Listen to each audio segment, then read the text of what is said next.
Hello, this is another episode of Something Rhymes with Purple. It's a podcast all about words and language, and it's presented by me, Gyles Brandreth, and by my friend and colleague, Susie Dent. I'm in London, England. She's in Oxford, Oxfordshire. How are you, Susie? I'm okay, thank you. I am okay. I've had the vaccine. Whoop. Yay, Susie's had this. It's taken over from the weather. English people, when they met in olden days, used to talk about the weather. Now they talk. First, have you had your jab? And then, which jab did you have? Oh, it's like the Josh Berry sketch that we've talked about before, yes. I had the Oxford. I did actually have the Oxford one, fittingly, because I had it in Oxford. Felt rough for a day, but that was it. After that was it. Everyone, that's all anybody's doing. I, as you know, had the Pfizer one. I'm fizzing with Pfizer. I don't mind at all. And I think we're happy with it. We're comfortable. We don't feel we're about to have blood clots. We're not alarmist. We're taking it in our stride. And we're moving on. I'm actually looking forward to my second jab. And I'm a friend of a man called John Prescott, who was Deputy Prime Minister. And when I was an MP, his parents were constituents of mine. That's how I got to know him. And then, of course, I knew him when he was a Member of Parliament, and I was a Member of Parliament at the time. And he was known for a while as Two Jags Prescott. And I'm longing for him to get his second jab, so then I can tweet and I can say, congratulations, 2 jabs, Prescott. Yay! You can see I'm in skittish mood. I can see. You've been thinking about that one for a long time. But yes, aren't we lucky? We are so lucky that there was actually, just very quickly on this, there was such a nice atmosphere in the queue. It was quite a long queue when I went. And apart from a few grumbles about having to wait, which again is quintessentially British, most people were just absolutely delighted. And what a team it was. So that's happened since I last spoke to you, I think. Remind me why we in Britain call it a queue and in America they call it a line. Well, I don't know when that difference emerged, but we took our cue, as we often, when the Normans came over, as we often say, Norman French became the language of the elite and prestige. And so law was suddenly filled with lots of French terms. And we probably took cue from there as well, because la queue, spelt the same way in French, means a tail. So they saw a queue as looking sort of undulating like an animal's tail. And a line, I guess, is just a bit more transparent. Don't know when the difference occurred, but I suspect ours is just all down to wanting to be a little bit elite, like the French. Today we're going to talk about hyperbole. I pronounce it hyperbole. Some people say, as in Super Bowl, hyperbole, but it is hyperbole. Why is it hyperbole? What does that word mean? Hyperbole is from the Greek. So if you unpack it, it consists of 2 elements, and it means to throw over. So it's the idea of kind of going higher and higher and higher. There's also the hyperbola in mathematics is all to do with open-ended curves, I think. But it's about excess, essentially. So hyperbole is excess, it's exaggeration, it's linguistic inflation when we don't think that the existing language and the existing terminology is enough. This is the moment for me to pay tribute to one of my linguistic heroes, who in his own way, therefore, was a master of hyperbole, who sadly died the other day, the great Murray Walker, much loved, idiosyncratic voice of Formula One, known for his Murrayisms and sort of pants on fire commentating style, wasn't he? He's so excitable, wasn't he? He was so excitable. Do you have a favourite? I want to explain this to our world listeners. Formula One, where despite us all wanting and loving the environment, still people seem to watch it, where racing cars go vroom, vroom, vroom, vroom. This lovely man, Murray Walker, who had been in advertising, became a much-loved commentator and said extraordinary things, didn't he? Yes. Well, I can only remember 2, and that, as with all of these things, they may be apocryphal, possibly. It's a little bit like Yogi Berra saying it's like déjà vu all over again. So apologies to the late Murray if these are wrong, but apparently he said there's nothing wrong with the car except it's on fire. I wish I could do his voice. And then I think, wasn't there the legendary time when someone put their middle finger up and he said something like, I'm going for first. In other words, he was trying to explain away why somebody would put up his middle finger, and so he said, I'm going to accept the interpretation that he's saying first. So those are the 2 I remember. Oh, I don't make mistakes, he insisted. I make prophecies which immediately turn out to be wrong. Sometimes they went wrong almost instantly. One of his famous catchphrases was, unless I'm very much mistaken, I am very much mistaken, he would say immediately afterwards. I just loved it. The car in front is absolutely unique, except for the one behind, which is identical. I mean, you couldn't make it up. And now, excuse me while I interrupt myself, he would say, Tambe's hopes, which were previously nil, are now absolutely zero. I mean, this is gorgeous stuff, isn't it? On another occasion, he reflected simply that the status quo could well be as it was before. Oh, Mansell is slowing down, definitely taking it easy. Oh, no, he isn't. It's a lap record. I just think it's fantastic. I've been reading, brilliant. I was going to say with great pleasure, obviously not with sadness. I've been reading his obituaries, but I've been reading them with pleasure. Yeah. He lived to quite a good age. He lived to 97, and he had a long and full life and some very interesting obituaries. And in one of them I discovered, which I hadn't known before, that he had been an advertising man in his early days, and that may explain his wonderful way with words. The main accounts he looked after in the early 60s were Vauxhall Cars and Mars Confectionery and Pet Foods, whose products he was obliged to endorse to shopkeepers by solemnly opening a tin of Kitty Cat and consuming the contents, in those days mostly whale meat, to demonstrate their wholesome nature. And the phrases that he came up with during his advertising days included the slogan for the bird food, Trill makes budgies bounce with health, and for opal fruits, made to make your mouth water. Correct. Made to make your mouth water. Unfortunately, that advertising tune was the same as SO Blue, if you remember that. And so I always used to end up singing SO Blue, made to make the mouth water. And SO Blue is actually a type of petrol. Oh, yeah. That wasn't very good. Those two have come completely conflated in my head. But you're right to mention advertising, because they are, of course, full of hyperbole. And that's what we are talking about today. You know, why be tired when you can be shattered, or not just have an appetite, but you've got to be starving. And you might be a little bit scared, but you are terrified and everything is awesome or hideous. And it's a kind of linguistic supersizing, and we are all guilty of it. Well, look, welcome, therefore, if you've just joined us, to our best ever extra special supersized edition of the show that already gives 110% effort 1,000,000% of the time. Why do we do this, Susie? Well, there's been some really fascinating research done in recent years, really, to explore why we do like inflation. And one of the theories is that we actually do this in order to stimulate our brain more. And one of the observations that have been made is that actually extroverts require more cortical stimulation than introverts. In other words, in order to feel something, they have to describe something in very, very intense terms. And the result is that it just kind of builds up and up and up. So they're never hot, but they're sweltering. And as I say, everything is kind of full of melodrama.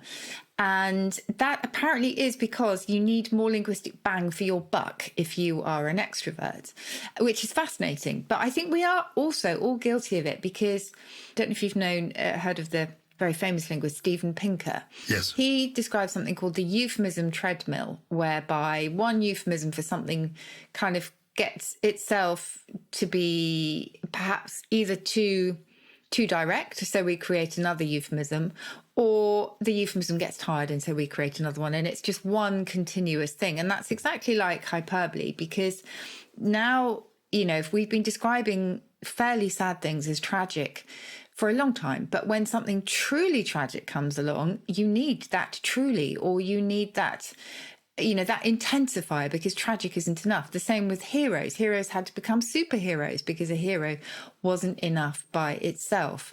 And sort of prefixes like uber, or as I say, super, or there was mega, whatever, are kind of become these linguistic pylons, because by themselves, the words have become diluted. So you get an absolute term like unique, and people can't say it was unique because it actually is unique. They have to say it was completely unique, or amazingly unique, or remarkably unique. So everything is, I can see everything is egged up. Egged up? Is that the right? Beefed up, not egged up. Egging on. It's egged on, it's beefed up, it's supercharged. It's beefed up and it's egged on. Egged on, by the way, we must do a programme or an episode on advertising, which you mentioned, because go to work on an egg. I remember it well, go to work on an egg. That was the writer Faye Weldon. Really? Who worked in advertising. And what about naughty but nice? Usually accompanied by a picture of a chocolate eclair or something amazing. Naughty but nice. I like. Who came up? Salman Rushdie. You're joking. No, I think Salman it's all about Rushdie. the benefits of cream Naughty cakes. but nice. Naughty but nice. Yeah. Oh, yes. Well, do you know, I loved, who is it? Oh, Kipling. Mr. Kipling's cakes. Oh, do you remember? Exceedingly Exceedingly good cakes. And he had that, whoever the narrator was, had that brilliant rumble in his voice. Anyway, we definitely should do an episode on advertising. Yeah, we will. Back to hyperbole. You will find it everywhere. So, as you say, with the unique, things aren't unique anymore. Unbelievable is usually all too believable nowadays. And there are adjectives that actually were once perfectly sort of standard and acceptable. So we know about nice. If you say to somebody, "Oh, that jumper's nice," or if I was to say to you, "Do you like my haircut, Gyles?" and you'd said, "Yes, it's nice," I would think, "Oh, okay." It's obviously not that good because you haven't piled on the exceptional adjectives, which is ridiculous, really.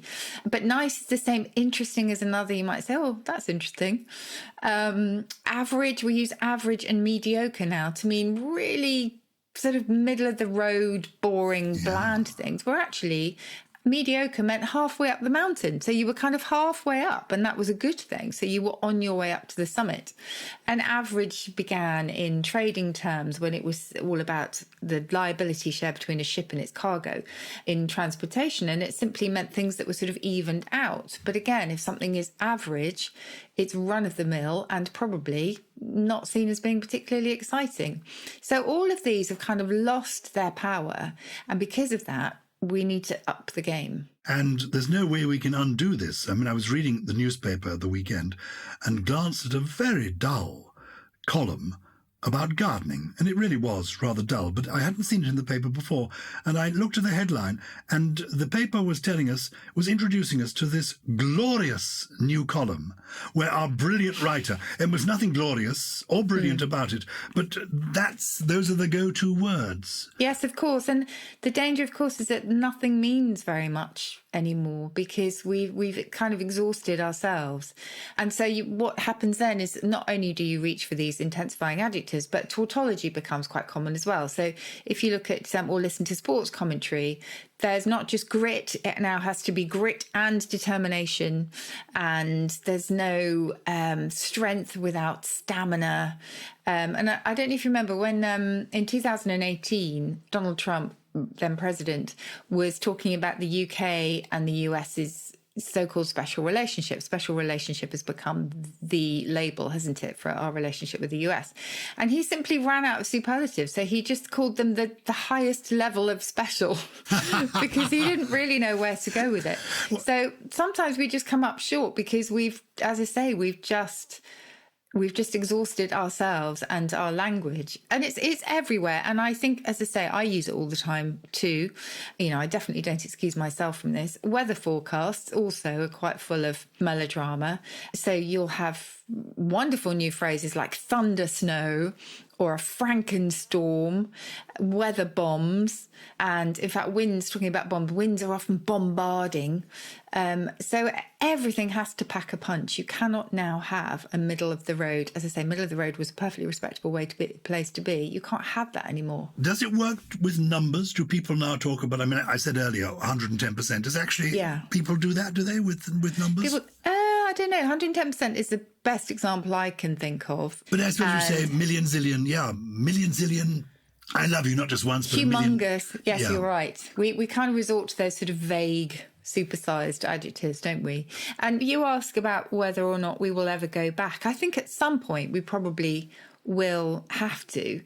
There's some consolation in the fact that we have actually been doing this for a very long time. So do you know what uptitling is? Uptitling? No. Yes. Okay, so uptitling is where you make what is quite a sort of standard job sound absolutely extraordinary, but in so doing, you lose all sense of what this person is actually doing. So a shelf stacker becomes a stock replenishment executive. So it's that kind of sort of slight euphemistic glamour that sometimes gets a bit ridiculous. But in the 1960s, the Oxford English Dictionary maybe it was the 1940s, has a record of a rat catcher being called a rodent operative. So it's not entirely new. I do remember a window cleaner once being described as a scandiscopist. But why that should be, yes. I know window washers have been called vision clearance engineers, but where the scandiscopist comes from, I'm not at all sure. No, I'm not sure either on that front. That sounds a bit voyeuristic to me. The BBC famously has funny titles for people, things like sort of head of vision. A receptionist nowadays apparently can be called a director of first impressions. Oh, that's just ridiculous. And there's sort of marketing associates are called brand warriors, aren't they? And we have people in government who are now czars if they're in charge of things. So, we've been doing this for a little while. What is an underwater ceramic technician? Boiler man? Boiler woman? Apparently it's a dishwasher. An underwater ceramic technician? I mean, please. Okay, and what about... I don't like that. What about literally? Does that really get on your nerves? Oh. I literally died laughing. Yes, because none of it's true. Well, no, it's so interesting now. But, as we always say, dictionaries record usage as they don't prescribe it. And so it gets a lot of people very hot under the collar that literally now has a figurative meaning in the dictionary. So it will say literally, but it will also give the figurative sense where it's just an intensifier, which is exactly how we use it. That's a perfect example of hyperbole. And that's genuine hyperbole. I mean, I think some of these job titles are invented. A talent delivery specialist being a recruitment consultant, or a marketing associate being called a brand warrior. I can see that happening. We are the brand warriors. No, I think I've heard brand warrior, actually. But it's the same, isn't it, when you go into a coffee shop? I made this mistake the other day. I was ordering a small coffee. I'd completely forgotten the labels and the names for coffee because I hadn't been to a coffee shop for such a long time. And it said grande. And I said, oh, no, I only wanted a small. And they said, yes, that is small. Yes.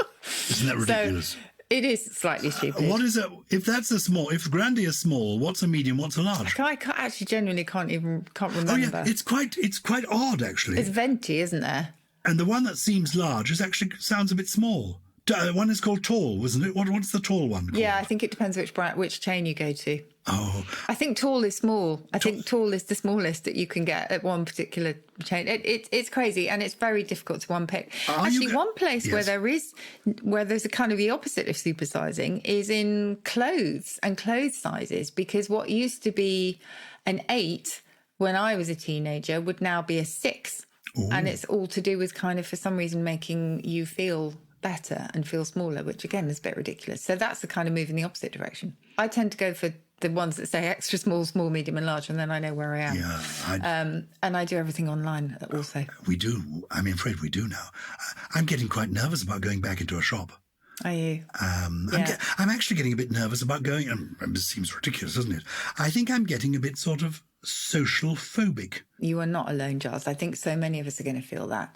Apart from maybe I had a huge generalisation coming up, and the purple people will correct us massively. But, apart from seeing our closest and dearest, I think a lot of people will be quite nervous about going into any kind of big space, apart from maybe those in their 20s. I don't know.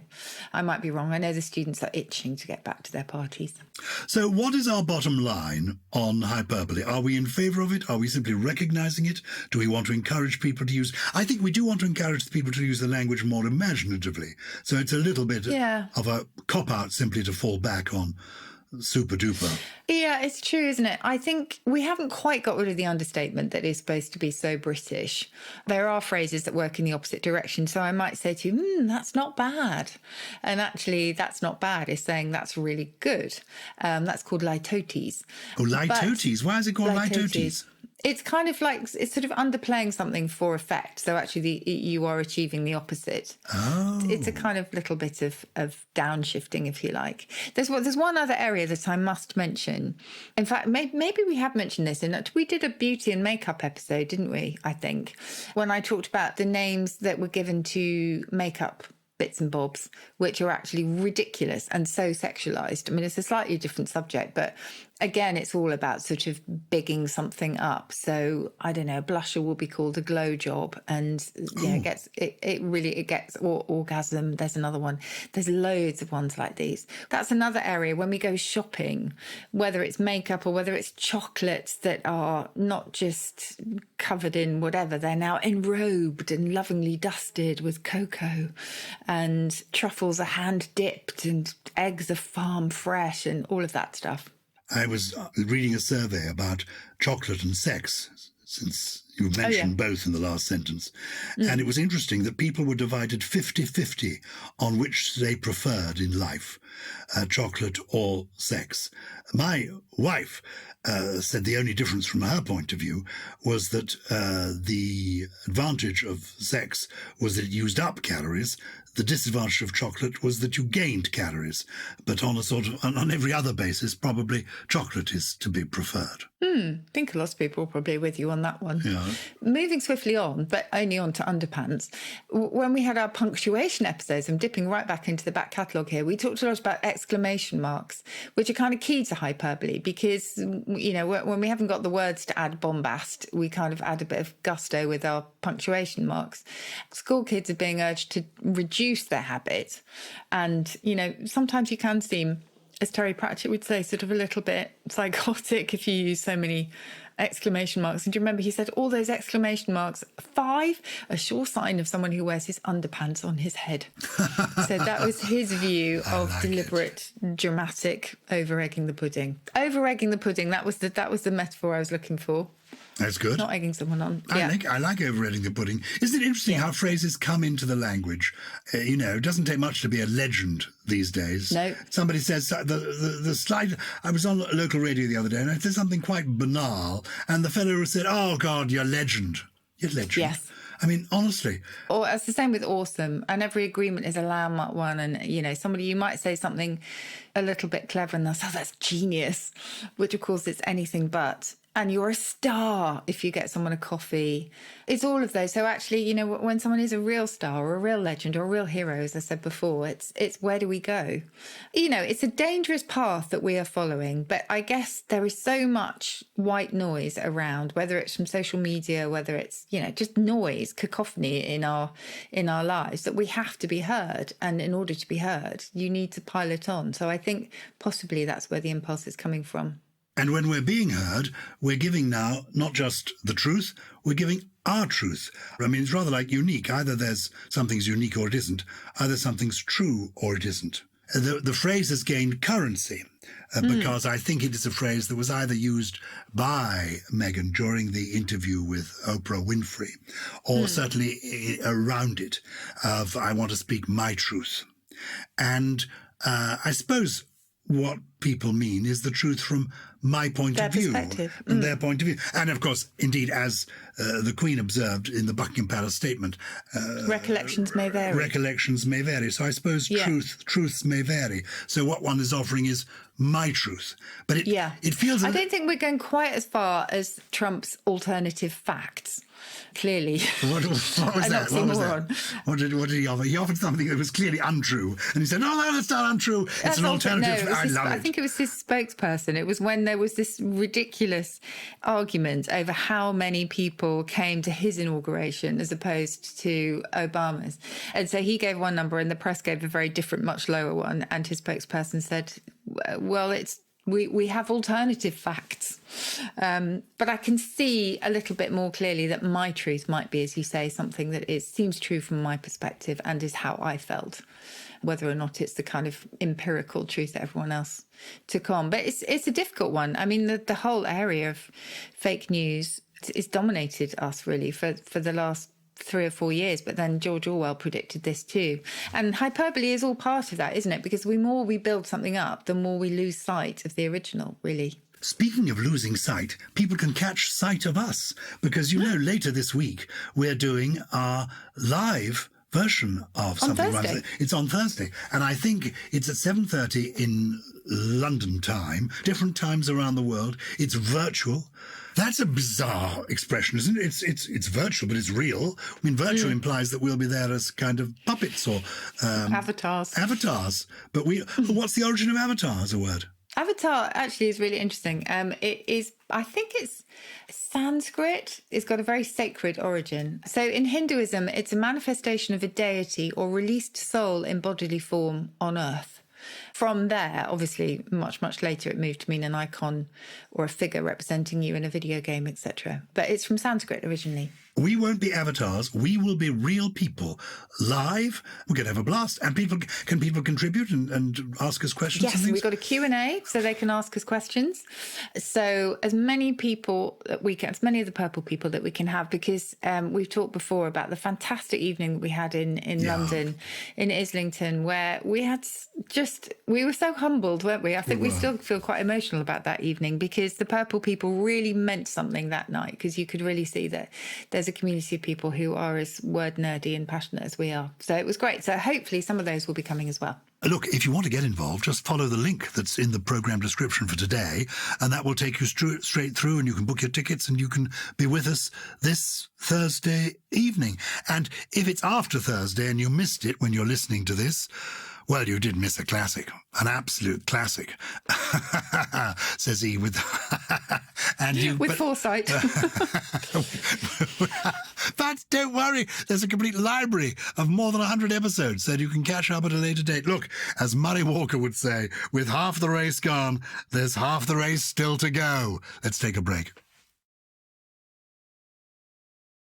Welcome back. One of the joys of Something Rhymes with Purple is that it's for the purple people, and the purple people play their part and they get in touch with us. And we've had so many communications this week. Something on phobias has come in from Jose Salgado, and he is in Lisbon. He's been in touch to point out a rather cruel one. The fear of long words is apparently hippopotomonstrossequidaliaphobia. Sesquipedalian means a very long word, and it actually means a word that is a foot and a half long. And so a hippopotomonstro is actually brilliant for this episode because it's massive hyperbole all there in one. So as we've just discovered, it is impossible to pronounce. I'm going to give it one more go. Hippopotomonstrosesquipedaliaphobia. Bravo! The way you said that was supercalifragilisticexpialidocious. Well done, you. Sensational. It's a made-up word, is it? Yes, obviously. Of course it's a made-up word. Like everything, yes. We've got another new word coming in from Marc Laviolette. What a great name. And he talks about in times of pandemic when the immunity that we were seeking by reclusing ourselves to the basement with a plethora of snacks in order, he says, to practice niche pastimes was nerd immunity. Oh, that's neat. So he is a director of mechanical and aeronautical engineering at the Royal Military College of Canada. So thank you for that, Mark. He's a professor. That's very impressive. Kingston, Ontario. We are truly international. Closer to home, one of our regular contributors, Ems Jenkins, has been in touch. Hello, Susie and Gyles. Congratulations on your 101st and 102nd episodes. Because you described it, didn't you, as a 101th. I'm looking forward to the 103rd. Absolutely love the show. Oh, it's very nice. I run a garden machinery shop in South Wales, and a job that came into us the other day got me thinking about the word puncture. Does this have the same root as the word punctuate? As I often think of punctuation as a stabbing of sentences. Well, Ems is spot on with that one, actually, because it was originally, as we talked about this in our punctuation episode again, it was the pointing of psalms for the purpose of singing them, so introducing the right pauses so that you could sing them with the right sense. And essentially it was a marking with points in writing in order to show pauses, show emphasis and that kind of thing. That and puncture both go back to the Latin punctus, which in turn was the past participle of pungere, which meant to prick or to pierce. And of course, if you have a puncture, you have a pierced tire. So it was pretty much to do with a stabbing of sentences, whether or not you were literally stabbing it with your pen or whether it was just the fact that you were actually marking it with points, is open to conjecture. But yes, it is all to do with piercing your text or piercing your tire. Gosh, there we are. Next up, smarmy. Oh, that's a good one. Leo Risley, this is from, who's wondering about the origin of smarm and smarminess. He's recently wondered about the unctuous word, such a good term, that unctuous, and whether it shares its origins with the Polish word for grease, smar, which I believe comes from the Middle High German schmer. And I think schmieren is still in German for smearing. And indeed, that was the original meaning of smarm. It was to smear or bedaub, and it was specially to smear it with pomade. You know, that scented ointment for your hair. I always think of Hercule Poirot with his pomade. So that's originally what it meant. And we don't know quite where it comes from, but it does, the sound of it does suggest schmier, and it does suggest something, as Leo says, something unctuous. And then eventually it was to smear with flattery, and that was how schmarm and smarm then came to mean you're just a little bit fake if you're smarmy. But he also asked about toodaloo, because he signs off toodaloo, doesn't he? Yeah. As in toodaloo, ta-ta. Yes, and he wonders where that comes from, and he wonders if it comes from the French à tout à l'heure, meaning see you soon. And our purple listeners are amazing, because yes, there is an element of that in it. So Toodle Pip and Toodaloo came about the sort of time when the motor car became very, very popular. So there was another expression, toot toot, for goodbye, that conjures up the sound that an old motor car might make as it was leaving. That led probably to the Toodaloo bit. But the pip pip, Toodle Pip, follows the same idea of repeated sound, maybe made by a car horn. But yes, there might well have been à tout à l'heure, see you soon, at play here, picked up by British soldiers fighting in France during the First World War. So all of those probably came to cement toodaloo in the dictionary. Well, if people want to get in touch with us with their queries, because we'll do our best to answer them, well, Susie will, just get in touch with us. It's purple@somethingelse.com, and something doesn't have a G in it, just a bit perverse. Do you have a trio of interesting words to which you'd like to introduce us this week? Well, the first is because I hope that we are all, no matter which country we're in, that we are all gradually edging our way towards some kind of freedom. So I've got a phrase here from dialect, which originally meant to be kind of in prison. It was all about being in a state of confinement, which seems fairly apt for what we've been living through for the last year. And it's Dixie Fixie. So we've been in a Dixie Fixie for quite a long time. Probably goes back to Dixit, he said, meaning a judge that would send someone to prison. But Dixie Fixie became a general term for being just confined somewhere, as I say, which is what we've all been feeling. Another D for you, doggery bore. I just love this one. Doggery bore is nonsense. Has to be said with a Wild West accent, I reckon, doggery bore, even though it was around and quite well in English dialect for quite a long time, doggery bore. And finally, you know, the sort of annoyance or vexation that gets you all hot and bothered and you just can't think straight because you're just annoyed, so annoyed with yourself. That is puckeration, and probably goes back to puck, meaning a mischievous spirit, famously, obviously, in A Midsummer Night's Dream, but even before then it meant this kind of mischievous sprite that would cause all sorts of things, cause all sorts of havoc. So a puckeration is anything that gets you hot under the collar. And do you have a trick for helping us to remember these words? I mean, my feeling is what I ought to do is choose a word each week and then use it several times during the week, because often you introduce me to a word and then a month later I vaguely remember there was a word, but I can't remember what the word is. Yes, for me it's been all about exposure. So it's one of the joys of my life that I kind of experience an emotion or experience something and I think, oh yes, there's a word for that, and I have to dig around for it in my head. But I think learning a word a day, learning a new word a day is brilliant. Reading widely is brilliant. Listening to podcasts is brilliant, and that's just the way that you can easily build up your vocabulary. But also using it in context, so applying one of these words, like, oh gosh, I was in such puckeration yesterday, and applying it to an actual situation really, really helps, because that will help cement it, as I say, in your head. Well, you bring immense knowledge to our podcast. I just bring occasional name dropping. And I feel I haven't brought any names to drop this week. And then I suddenly remembered that I was thinking about Billie Jean King the other day. I was thinking about her on my birthday, which every year coincides with International Women's Day. And it was first held, International Women's Day, in New York a long time ago, back in 1909. But it got official recognition from the United Nations in the 1970s, I think in 1975.